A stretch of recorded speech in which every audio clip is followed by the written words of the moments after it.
And similar incident happened, the next miracle actually. Continuing with this miracle, and when he relieved himself, and when he was coming back after relieving, he was walking towards Jabir radiallahu anhu, and he stopped in the middle before even reaching him. And he stopped and he looked on his right side and he looked on his left side. And Jabir ibn Abdullah was like wondering, why is Rasulullah doing this? Well, anyways, Rasulullah reached Jabir, and he told Jabir, "Oh Jabir, did you see the place where I was standing?" He said, yeah, Rasulullah, I saw you were standing somewhere. And Rasulullah said that, now go quickly, and those two trees, by the way, those two trees went back to their old positions. I forgot to tell that. So he said, go back to those two trees and take a branch from each of them, and the place where I was standing, put one on the right side and put the other one on the left side. So Jabir, he was not really sure why Rasulullah is telling him to do that, but he obeyed the command of Rasulullah, and then he went. He took a stone, broke it, chiseled it, and somehow made sharp and broke the branch. And then he went to the two trees, cut the branch of each of them, and then he did as what Rasulullah told him to do, placed it on the right and left, and he told Rasulullah, Ya Rasulullah, I have done it. Then he asked out of curiosity, why did you tell me to do that? What is the reason behind it? So Rasulullah he said, when I was coming back, I passed by the two graves.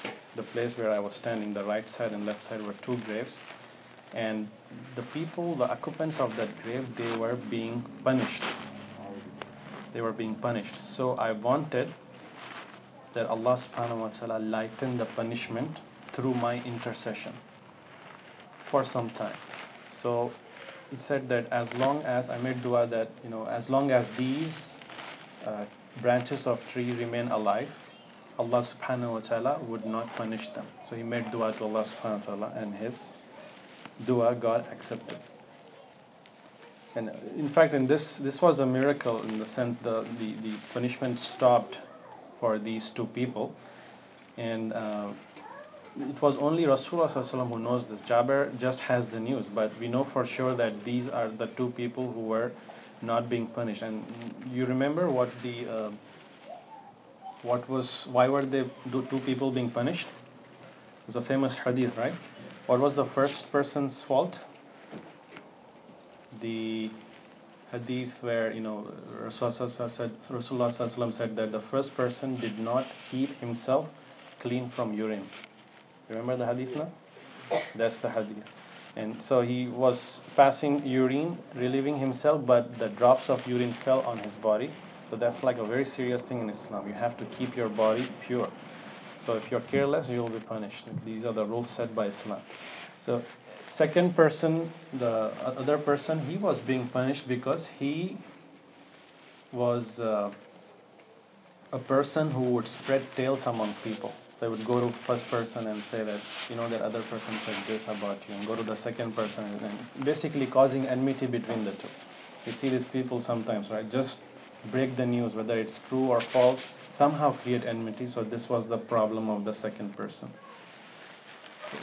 Before we move on to the next miracle, I just want to clarify that we already covered this fact that this miracle, we call it a miracle, and this was specific to Rasulullah Sallallahu Alaihi Wasallam. This doesn't apply to us. We can't just plant a tree and say this miracle will also happen to me, and this grave will not be punished. No, that's a miracle, and it was just for Rasulullah Sallallahu Alaihi Wasallam. When you place this branch of a tree, it's not going to happen, or Allahu Alam, because it was specific. Scholars said it was specific to Rasulullah Sallallahu Alaihi Wasallam, and it was only for that duration that these two people were not being punished.